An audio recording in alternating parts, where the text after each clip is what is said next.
I am ready to explain you virtual machine, why we need to understand virtual machine. Physical servers are actually combination of main four parts of hardware. Now this operating system having main two components. Why physical separation isn't practical? But virtual machine solve this problem. How virtual machine works step by step. Number one, start with the physical hardware. Now, what you are doing in the physical machine after installing OS? Hypervisor controls everything. We got container technology. Similarity and differences between virtual machine and physical machine. We are going to talk about limitations of the virtual machine.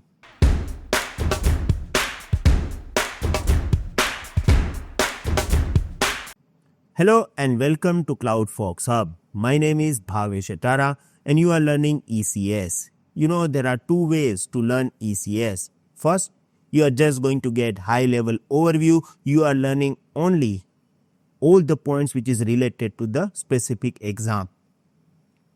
The second way of learning is to get full understanding of ECS and become master of ECS.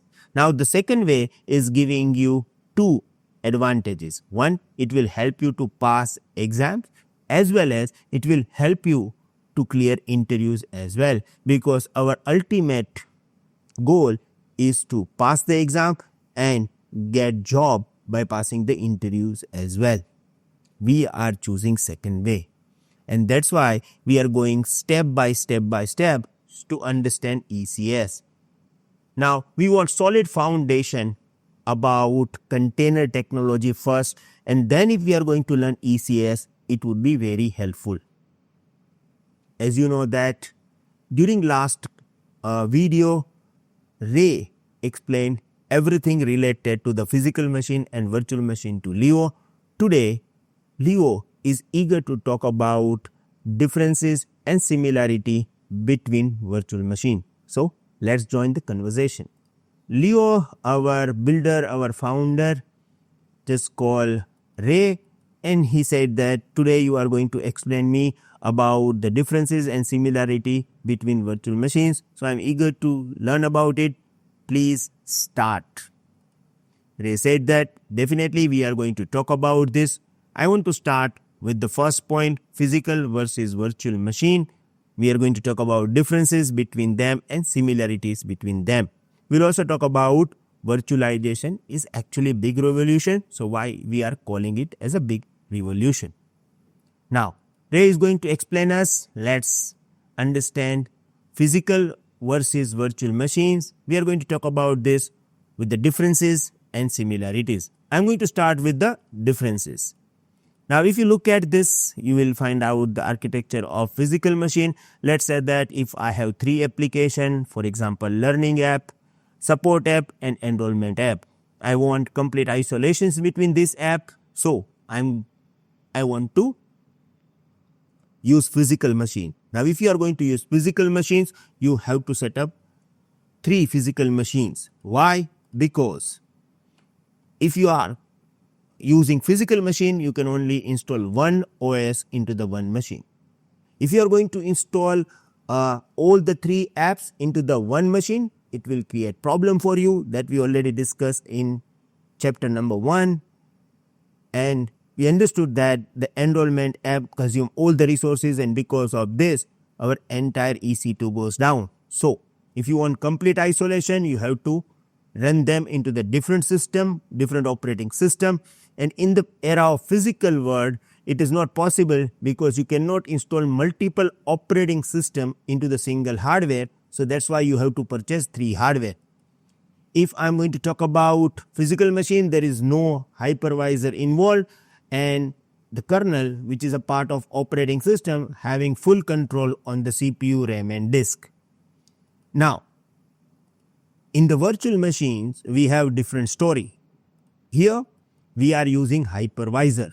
So we have physical server. On the top of the physical server, we are installing bare metal hypervisor like ESXi. Now this hypervisor having full control on hardware, and it is allowing us to create multiple virtual machines. If you have multiple virtual machine, each virtual machine having its own operating system.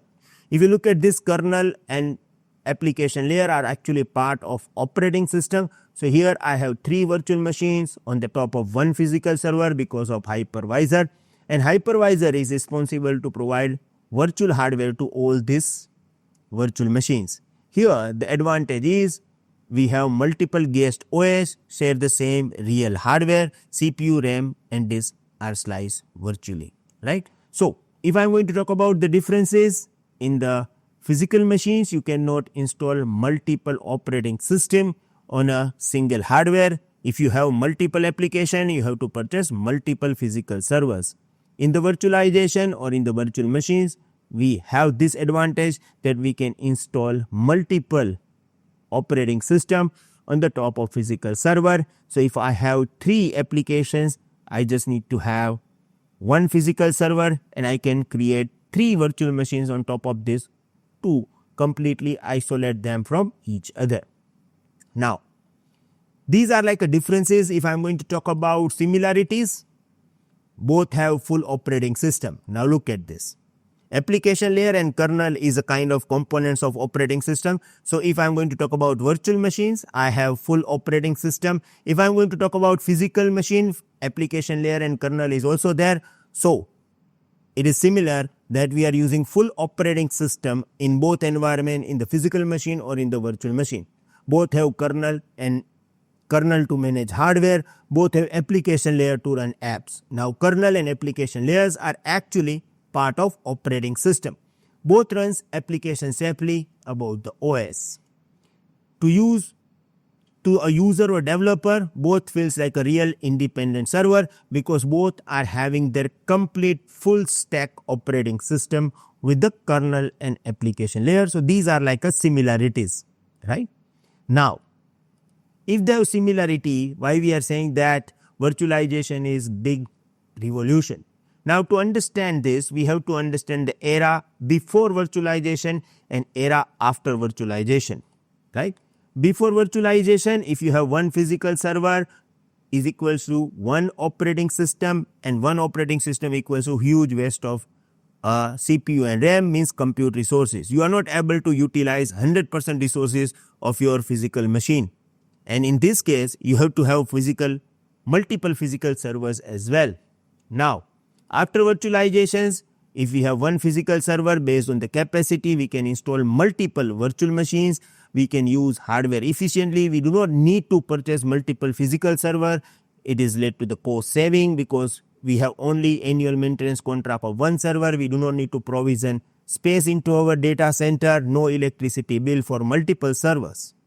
Easy to create and destroy and manage servers. You can create virtual machines very easily. In the virtual machines, we have some facilities like snapshot which can help us to back up the virtual machines easily as well.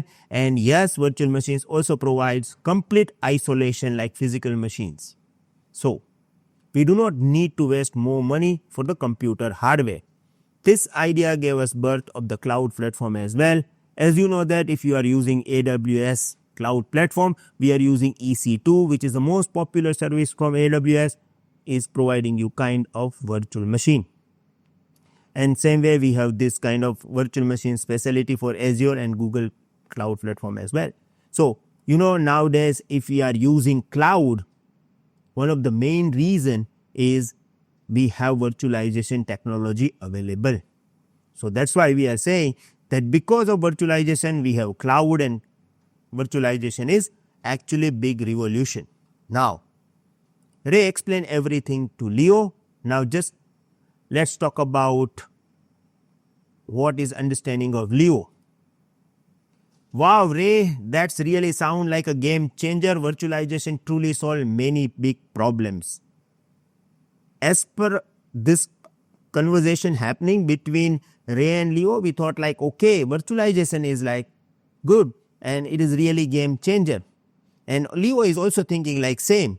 But now, what is Ray saying? Yes, Leo, it was revolution for its time, right? Between 2000 to 2013. Every great technology brings its own sets of limitation. Whatever the technology that we are using right now, everyone is talking about AI, but AI also having some disadvantages, right? And that's exactly happens with the virtual machines too. You know, virtual machines also having some limitations.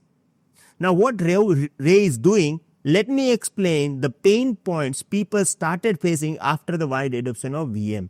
You know, after 2007, when VMware released vCenter Server, people took this seriously. Corporate companies thought like, okay, now we can run our production environment into the VM as well.